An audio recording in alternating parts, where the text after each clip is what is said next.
alam ko na kung ano ang problema ng pamilya ni Inaytay. Ano ang kanilang suliranin, anak? Pride. Grabe, kitataas ng pride nila. Halata naman sa kanilang nagkikare sila sa isa't isa, pero pinipigil pa nila o tinatago nila. Ewan ko ba dun, parang mas gusto ata nila nagkakasakitan sila. Nakakaloka yung... Anak, sandali lamang. Ngunit maaari bang ayusin ang iyong pananalita pagkat hindi kita naunawaan? Di bale na ho yun, Itay. At least, alam ko na po kung ano yung ugat ng mga problema nila. May iba po ko, Itay. Ano po nangyayari kay Ashley Danaya? Bakit po pati si Kuya Akil pinapakulong niya? Pagkat may nagawang kasalanan si Akil. Talaga po? Ano pong kasalanan? Sinuway niya ang iyong ina. Nakipagtulungan si Akil sa mga aktor laban kay Lilasan. Panginoon, mabuti na lamang at nagbalik na kayo. Ang ating mga bihag, pinakawalan sila ng mga diwata. Hayaan mo sila.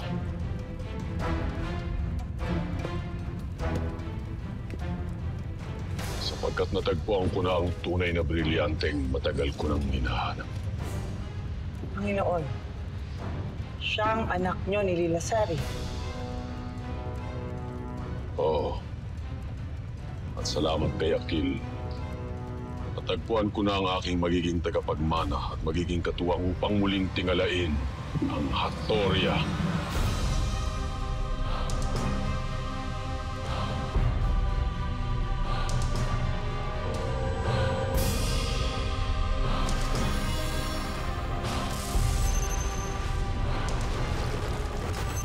Nagtagumpay tayo, anak. Napabagsak na natin ang lahat ng karya.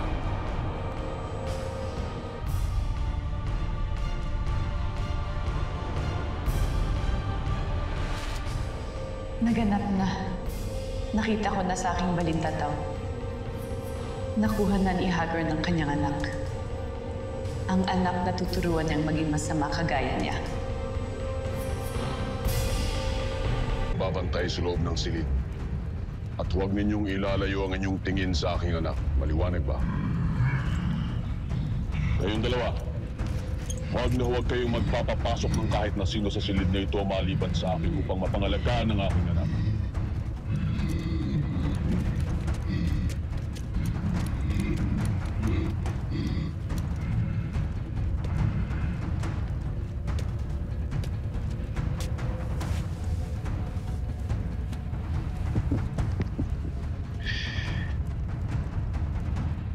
Gagawin ko ang lahat alang-alang sa iyo, anak.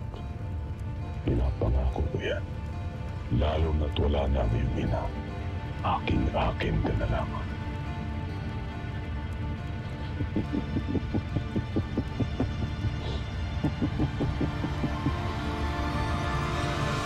Mukha ng lagusan! Nasaan ka? Magpakita ka! Lilasari, hindi ba nais ng Crane, mga diwata, na lumayo kayo upang hindi na kayo masdan ng mga haton? Naganap na! At nang dahil yan sa mga taksil na diwata, kaya papasukin mo ako muli.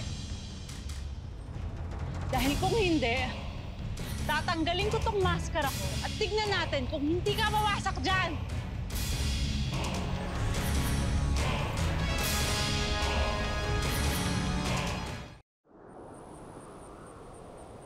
Mabuti naman at nandito ka na, Mana Prinsipe. Ba't ba kasingin ka lang? Paumanhin, ngunit may nangyari kasi kaguluhan sa mga diwata. At kasangkot dito ang dati niyong kasamahan. Si Lilasari Titano. Pinaslang na sila ni Hagorn.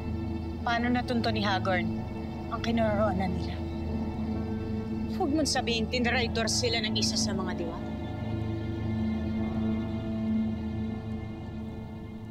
Sinasabi ko na nga ba eh. Hindi maaasahan yung mga diwatang yan. Maika, hindi totoo yan. Mababait na kaibigan ng mga kapwa niyong mga diwata si Lireo. Oo nga. Ba't ba kasi nag-uusga kayo kagad? Dahil minsan na nila kami pinagmalupitan. kami nila Lilasari nung nakakulong pa kami sa karsero. Kaya siguro maiintindihan ninyo kung bakit may puwang sa aking puso para pagdudahan yung mga diwatang yan.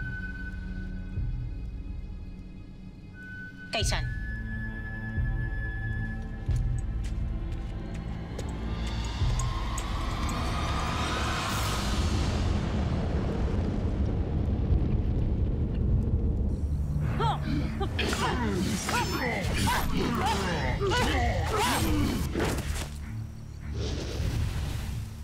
Patawad.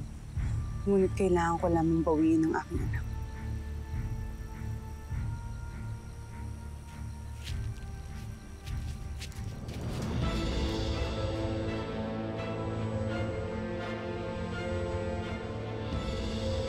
Yan, Lilasari.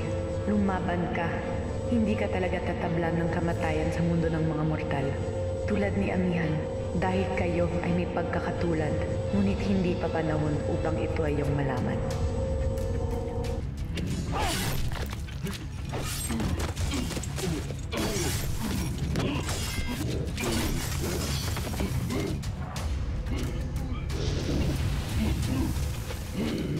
Lilasari. Hindi ako makapaniwalang nabuhay ka pa at nakasunod ka sa akin dito sa Encantadia. Kasalanan mo ito, Han.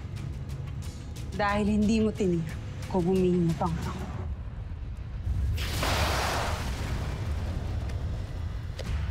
Inaakala mo na makukuha mong muli sa akin ang aking anak ay nagkakamali ka. Sapagkat hindi ko yun ibibigay sa iyo.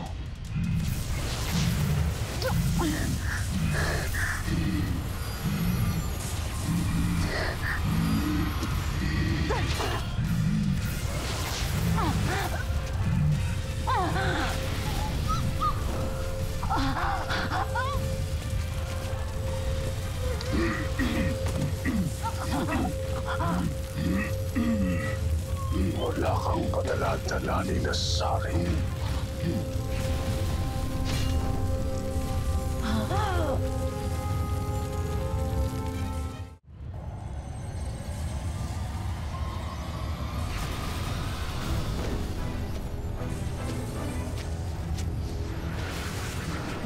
Panginoon!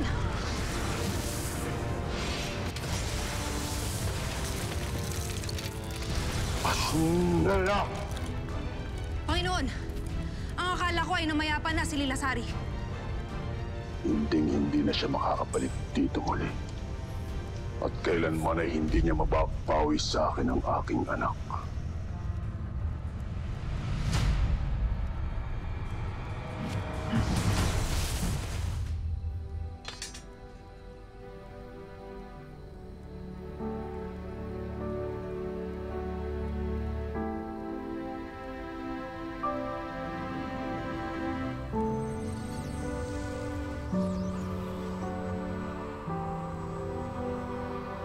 Huwag kang mag-alala. Hindi ka pa mawawala.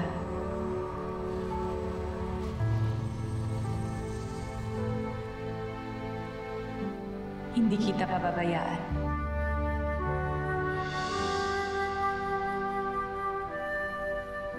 Aalagaan kita hanggang sa gumaling ka.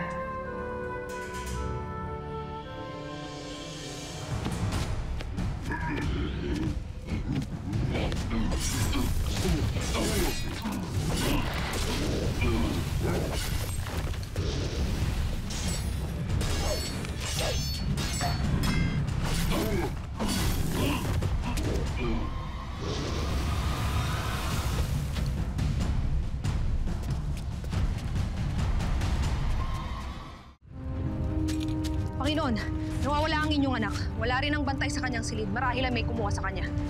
Tawagin ang lahat ng mga tuwagin din! Masusunod, Panginoon.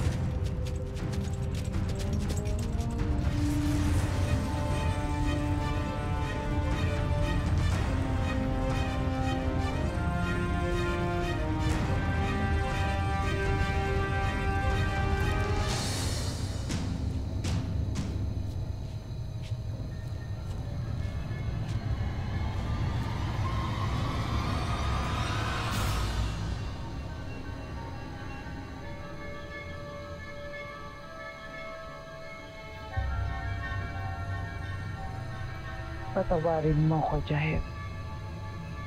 Ngunit hindi ako papayag na ikaw pa na mula sa dugo ni Lila Sari magiging tagapagmana ng Hatoria. Lalo't kung tutuusin ay ako ang mas higit na karapat-dapat kaysa sino man sa inyo ni Pirena at Mira. Kaya ipagpasalamat mo na lamang na hindi kita papaslangin. Sa halip,